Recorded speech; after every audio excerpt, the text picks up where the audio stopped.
नमस्कार, मैं मृदा श्रीवास्तव सी न्यूज भारत में आपका स्वागत करती हूं। वक्त हो गया है न्यूज बुलेटिन का। बुलेटिन की शुरुआत करेंगे बैतूल से, जहां पर पारसडोह बांध से सिंचाई की मांग को लेकर आपने किया चक्का जाम। इसके साथ ही चर्चा करेंगे वाजिदपुर गांव की, जहां दर्जनों ग्रामीण राशन डीलर के खिलाफ धरने पर बैठे हैं। और फिर देखेंगे कैसे पति पत्नी के बीच नोक झोंक में पत्नी की हुई मौत। ऐसी और भी तमाम खबरों पर आइए विस्तार से करते हैं चर्चा।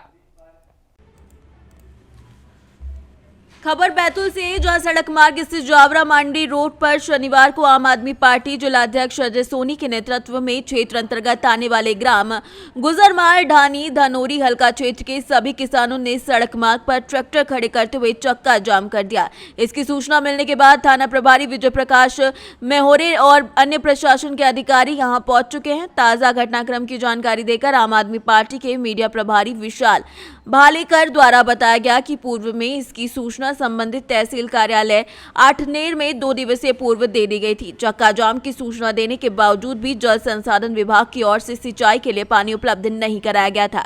इससे आक्रोशित सभी किसान आज सड़क पर चक्का जाम करने पहुंच गए थे। प्रशासन को सूचना देने के बाद भी उनके द्वारा सड़क जाम कर दी गई। सुबह लगभग 10 बजे से सड़क मार्ग जाम कर दिया है। इधर सभी आम आदमी पार्टी कार्यकर्ता और क्षेत्र के किसान नहर से पानी देने के बाद ही चक्का जाम खत्म करने की बात प्रशासन के अधिकारियों से कर रहे हैं।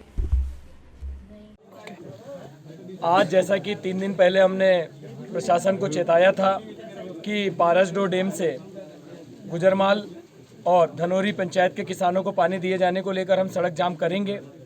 हमने जैसा चेताया था, चेतावनी दी थी, प्रशासन ने सुध में नहीं आए और हमें मजबूरन अल्टीमेटम के बाद सड़क जाम करने पर विवश होना पड़ा, जिसमें सैकड़ों की संख्या में किसानों ने बढ़ चढ़कर हिस्सा लिया अपनी खेती में पानी पहुंचाने के लिए।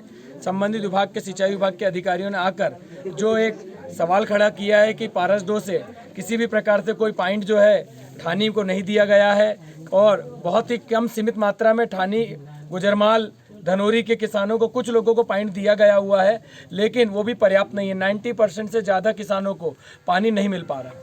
इसके लिए आज उन्होंने 48 घंटे का समय दिया हुआ है सिंचाई विभाग के अधिकारी मामनकर जी के द्वारा, उनके कथन के द्वारा, संबंधित नायब तहसीलदार के द्वारा कि 48 घंटे के भीतर इस पंचायत में और गुजरमाल पंचायत में जो भी डीपीआर से जुड़ी जो भी तकनीकी समस्या, जो चीज़ें हैं, वो आकर इस गाँव के लोगों के बीच में बताएंगे।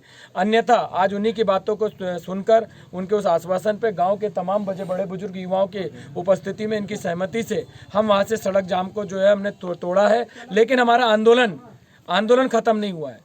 अगर 28 तारीख के भीतर, 30 तारीख के भीतर अगर जिला प्रशासन ने, मध्य प्रदेश सरकार ने, चुने हुए जनप्रतिनिधियों ने अगर सुध नहीं ली और धनोरी और गुजरमाल के पंचायतों के किसानों को पानी गाँव हर किसान के खेत तक नहीं पहुंचाया, तो मजबूरन होकर आज पुरुष निकले हैं, कल महिलाएं भी घर से निकलेगी और बैतूल में और उग्र प्रदर्शन करने के लिए शासन और प्रशासन स्वयं इसका जिम्मेदार होगा। इसके लिए आज हम यहाँ साथी धनोरी पंचायत में हमने यहाँ बैठक ली है और सभी से चर्चा करी है। सभी गाँव के लोग 30 तारीख के बाद एक बड़ा आंदोलन करने के लिए सभी की सहमति है कि नहीं है? सभी किसानों की सहमति है। जिला प्रशासन इस बात को अपने संज्ञान में ले ले कि ये जुमलेबाजी नहीं है, किसानों की होकार है। बैतूल से सी न्यूज संवाददाता राहुल नागले की रिपोर्ट। खबर बिजनौर से, जो चांदपुर तहसील के गांव वाजिदपुर के दर्जनों ग्रामीण राशन डीलर के खिलाफ धरने पर बैठे हैं। धरने पर बैठे ग्रामीणों ने राशन डीलर पर राशन कम देने सहित अभद्र व्यवहार करने का आरोप लगाया है। ग्रामीणों के द्वारा आला अधिकारियों से शिकायत के बाद भी अभी तक राशन डीलर के विरुद्ध कोई कार्यवाही न करने पर ग्रामीण तहसील प्रांगण में धरने पर बैठ गए। धरना प्रदर्शन पर पहुंची एसडीएम ऋतु रानी की जांच के बाद कार्यवाही के आश्वासन के बाद ग्रामीणों ने धरना प्रदर्शन खत्म किया। क्या नाम है आपका और कहाँ के रहने वाले? नाम मेरा सचिन कुमार है, मैं वाजिदपुर का निवासी हूँ।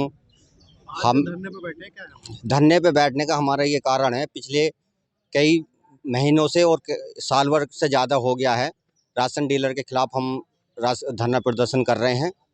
क्योंकि हमने जन सुनवाई पोर्टल पर भी और एसडीएम ऑफिस में भी, एसडीएम मैडम को भी हमने कई बार रिपोर्ट दी है और पूर्ति विभाग को भी हमने कई बार सूचित किया है, लेकिन पूर्ति विभाग अधिकारी जो हैं वो नहीं तो जांच करने के लिए जाती हैं और पैसा लेकर वो चुपचाप हमारी एप्लीकेशन को रफा दफा कर देती हैं। नहीं तो कोई इंक्वायरी है, नहीं कोई जांच है, नहीं कुछ है। और जो 5 किलो पर यूनिट के हिसाब से राशन मिलना चाहिए। वो डीलर हमारे ग्राम बाजितपुर का जो पर यूनिट पे 4 किलो राशन देता, कहता है कि लेना लो, नहीं लेना मत लो। आगे तक मुझे हमने जन सुनवाई मुख्यमंत्री पोर्टल पे भी की है और अपना एसडीएम ऑफिस में भी कई बार एप्लीकेशन लगा चुके हैं, लेकिन कोई भी कहीं सुनवाई नहीं हो रही है। कम जिला पूर्ति को भी लगाई है, लेकिन कोई भी सुनवाई होने के लिए तैयार नहीं है। अब हम ये धरना प्रदर्शन कर रहे हैं। हमारी मांग पूरी नहीं हुई तो हम रोड भी जाम करेंगे। मैं बीवी बच्चों के और खाट खटोले के, रिजाई बिछौनों के हम रोड जाम करेंगे और भूख हड़ताल भी करने के लिए तैयार हैं। अगर क्या नाम है आपका, कहाँ के निवासी? मेरा नाम रिंकू है और मैं बाजितपुर का रहने वाला हूँ। क्यों धरने पर बैठे हुए हैं? धरने पे हमारा बैठने का रीज़न ये है, हमारे गांव की जनता अब इस डीलर जो राजवती डीलर है, पहली बात तो अनपढ़ है, 35 वर्ष हो गए। इसकी जो राशन डीलर की दुकान चलाती, इसकी मतलब नौजवान युवतियाँ और नौजवान लड़के चलाते हैं। कोई अगर कार्ड धारक पूछता है कि हम 4 किलो क्यों दे रहे हो, 4.5 किलो क्यों दे रहे हो, पैसा क्यों ले रहे हो, तो पूछने पर उसको धमकी दी जाती है, उसके नाम को मतलब रिपोर्ट करी जाती है। फिर उसके जाके आप अगर हम लोगों ने आज तक जितनी भी कंप्लेंट की हैं, तहसील स्तर पे, प्रशासनिक पे, ज़िले पे, जिला आपूर्ति को, जिलाधिकारी को, जिला उप जिलाधिकारी को, आज तक किसी भी हमारी कोई एक्शन नहीं लिया गया। जो आपूर्ति विभाग के अधिकारी हैं, जांच के लिए जाते हैं हमारे गांव में, डीलर के यहाँ बैठते हैं, जांच करते हैं, वापस पैसा लिया वापस आ जाते हैं। हमने तहसील जो तहसील समाधान दिवस है, उसमें भी हमने कितनी बार एप्लीकेशन दी थी, मगर कोई हमारे एप्लीकेशन कोई आज तक एक्शन नहीं लिया गया। अब हमने लास्ट में अब हम ये चाहते हैं, हमारी जनता गांव की, मैं ही नहीं, हमारे गांव के समस्त पीछे हैं, सब लोग चाहते हैं कि हमारे यहाँ इस डीलर से बहुत परेशान है। 3 किलोमीटर दूर से हम लोग राशन लेने जाते हैं। हमारे गांव में राशन डीलर होने के बावजूद भी हम 3 किलोमीटर दूर से राशन लेने जाते हैं, क्योंकि हमारा जो बोरी बिस्तर वो सब फेंक देता है कि जहाँ से आपको पूरा मिलता है वहाँ से आप राशन ले लो। हमारी मांग यही है कि इस राशन डीलर को हटाया जाए, दूसरा चुनाव किया जाए या दूसरा नियुक्त किया जाए। हम इस डीलर को नहीं रखना चाहते अपने गाँव में। बिजनौर से सीनियर संवाददाता सलीम हाशमी के साथ अजमल अंसारी की रिपोर्ट। पाकुड़ जिले के हिरणपुर थाना क्षेत्र के सिमरडाब में एक पति बरियार मरांडी ने अपनी पत्नी की हत्या कर दी। बताया जा रहा है कि आपसी नोकझोंक में पति ने पत्नी को धक्का मारा, जिसके बाद पत्नी पास के अर्धनिर्मित घर में पिलर में गिर गई, जिससे गंभीर रूप से उसे चोट लग गई, जिसके बाद उसकी मौत हो गई। घटना हिरणपुर थाना क्षेत्र के सिमरडाब गांव की है। घर ढोडंगल का है मेरा जीजा। अच्छा। दूसरा शादी किया मेरा बहन, वो सिमलडा में खरीद के दे दिया है जमीन को। अच्छा। वहाँ आते जाते था, तो आते जाते में रहता भी था। तो एक दिन कैसा हुआ, वो मारपीट करके मारा दिया कल 4:30 बजे शाम को। 4:30 बजे। अच्छा। शाम में 4:30 बजे की भोर में? शाम में 4:30 बजे। अच्छा। क्या नाम हुआ आपका? जेसु बास्के। आपका बहन का नाम क्या है? झारखंड से सी न्यूज संवाददाता धीरेन्द्र साहा की रिपोर्ट। खबर महाराजगंज से, जहां नेपाल के त्रिवेणी स्नान कर वापस आ रही अनियंत्रित होकर गड्ढे में पलटी भारतीय नंबर की श्रद्धालुओं से भरी बस, जहां पर बस में गोरखपुर जनपद के पीपीगंज और कैंपियरगंज के लगभग 70 श्रद्धालु सवार थे। 5 श्रद्धालुओं की हालत काफी गंभीर बताई जा रही है, जबकि शेष सामान्य तौर पर घायल हैं। नेपाल के नवलपरासी जिला के पृथ्वीचंद जिला अस्पताल में सभी का इलाज चल रहा है। नवलपरासी पाली नंदनगांव पालिका वार्ड नंबर 1 रामपुरवा महेशपुरवा के करीब अनियंत्रित होकर बस पलटी थी। महाराजगंज से सी न्यूज संवाददाता अंगद की खबर रोहतास से, जहां रोहतास जिले के कोचक में सड़क हादसे में एक युवक की मौत के बाद आक्रोशित लोगों ने सड़क को जाम कर विरोध प्रदर्शन किया। कोचक के सहायक थाना पर सथुआ ओपी क्षेत्र के रूपी बांध में आरा मोहनिया पथ को जाम कर दिया गया। घटना के बारे में बताया जा रहा है कि अशोका बिल्डकॉन सड़क निर्माण कंपनी के द्वारा आरा मोहनिया पथ पर निर्माण किया जा रहा है। इसी दौरान कार्य में लगे एक जेसीबी के चपेट में आने से बाइक सवार 2 लोग गंभीर रूप से घायल हो गए हैं। घायलों में नौनाकोन निवासी शिव नारायण त्रिगुण के पुत्र हर्षित त्रिगुण के इलाज के क्रम में मौत हो गई, जबकि अरविंद्र कुमार के पुत्र विकास कुमार गंभीर रूप से घायल हो गए हैं। कोचस पुलिस के द्वारा शव को कब्जे में लेकर सासाराम के सदर अस्पताल में पोस्टमार्टम कराया गया। शव को लेकर परिजन जैसे ही रूपी बांध पहुंचे, वहां लोग आक्रोशित हो गए और शव को सड़क पर रखकर सड़क जाम करते हुए वही अधिकारियों की मांग पर अड़े रहे। आरा मोहनिया पथ पर पूरी तरीके से बाधित हो गई आवागमन। वहीं मौके पर कोचक और परसथुआ की पुलिस पहुंचकर आक्रोशितों को समझाने का प्रयास कर रही है, लेकिन आक्रोशित पुलिस की बात नहीं सुन रहे हैं। रोहतास से सीनियर संवाददाता पंकज कुमार की रिपोर्ट। खबर बदायूं से है, जहां एसडीएम सीओ ने 10वीं और 12वीं की कक्षा के छात्र छात्राओं को परीक्षा के टिप्स दिए। होने वाली बोर्ड परीक्षाओं की तैयारी करने के दोनों अधिकारियों ने तरीके बताए। इंटरलॉकिंग के वार्षिक उत्सव में पहुंचे दोनों अधिकारी थे। वहीं विद्यालय के अध्यापकों के द्वारा दोनों अधिकारियों को सम्मानित भी किया गया। छात्र छात्राओं को भविष्य में तैयारी करने के तरीके बताए गए। बिलसी नगर के नन्नूमल जैन कॉलेज में वार्षिक उत्सव मनाया गया। बहुत अच्छा हमको कोचिंग ट्यूशन ये सब नहीं मिल पाया है। इन सब का बिल्कुल भी आप जो है दिमाग से निकाल दीजिएगा। मैं भी प्राइमरी स्कूल से पढ़ा लिखा हूँ। हमारे समय तो खिचड़ी हमारे समय से जब स्टार्ट हुआ था वो स्कीम, तो मैं आप लोग को बता दूँ ग्रामीण पृष्ठभूमि से मैं भी हूँ। लेकिन हाँ कि मेरे में ये मन में था कि मैं बहुत बढ़ा चढ़ा कर अपनी बात नहीं बताऊँगा। मन में ये था कि हाँ कुछ ना कुछ जीवन में कर लें, और बहुत सी सफलताएं मिलती रहीं, लेकिन उससे घबराना नहीं है। मैं भी नहीं घबराया। बस ये लगता था कि मन में विश्वास रखिए कि एक दिन हम जरूर कामयाब होंगे, और इसी विश्वास के साथ, और सबसे बड़ी बात कि अपने प्रति ईमानदार रहिए, किसी को दिखाने के लिए कुछ काम न कीजिए। और ये जो आपकी स्टेज है, युवा अवस्था, अभी आप टीनेज में प्रवेश कर रहे हैं, इस समय अपने आप को बहुत ही ज़्यादा संभाल के रखने का ज़रूरत है। नशा वाले व्यक्तियों से दूर रहिए। ऐसे जो लोग जो आपकी गलत बातें बताते हैं उनसे दूर रहिए। जो लोग डिमोटिवेटिंग बातें करते हैं उनसे दूर रहिए। और सबसे बड़ी बात, जो हमारे घर में हमारे रिश्तेदार होते हैं जो कि बहुत सी बातें बोलते हैं, जब हम पढ़ाई लिखाई करते हैं, कुछ अच्छा करना चाहते हैं, तो वो लोग आपकी लेखपुलिंग करेंगे, पीछे नीचे डाउन करने का प्रयास करेंगे।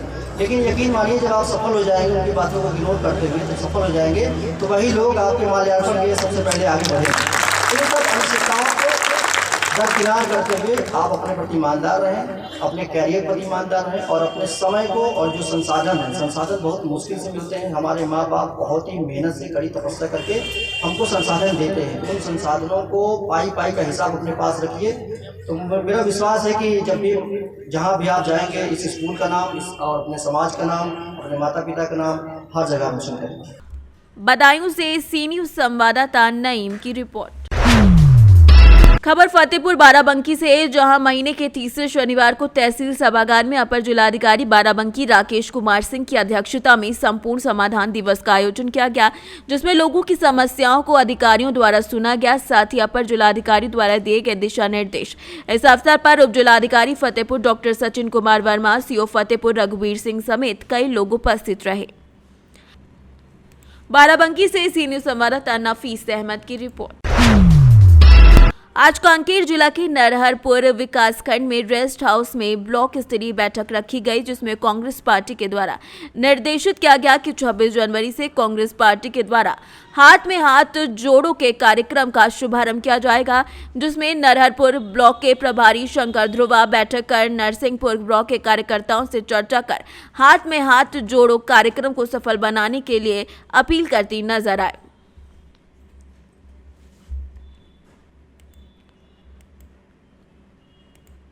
छत्तीसगढ़ के कांकेर से सीनियर संवाददाता दीनदयाल साहू की रिपोर्ट। गोरखपुर जनपद के सिकरीगंज थाना अंतर्गत ग्राम बुधना पार बुजुर्ग में बीती रात संदिग्ध परिस्थितियों में एक महिला की मौत हो गई। बताया जा रहा है कि महिला की उम्र 30 साल के करीब थी। वहीं मृतक महिला के 2 लड़के और 1 लड़की थी। मृतका के मायके पक्ष के लोगों का कहना है कि महिला के पति विजय सिंह और अन्य परिवार के द्वारा मारा पीटा जाता था, जिसके चलते महिला की मौत हुई है। मौत का कारण थाना अध्यक्ष सिकरीगंज राजकुमार सिंह से जब पूछा गया, तो थाना अध्यक्ष का कहना है कि डेड बॉडी को कब्जे में लेकर पोस्टमार्टम के लिए भेजा गया है। पोस्टमार्टम की रिपोर्ट के बाद ही खुलासा किया जा सकेगा। ये क्या समस्या है? गाँव बताओ। जमीन अरवली हमारा गाँव है। हमारी भतीजी थी, इसको लोग दारू पिला के विजय सिंह, अजय सिंह, गुलाब सिंह और उनकी भौजाई।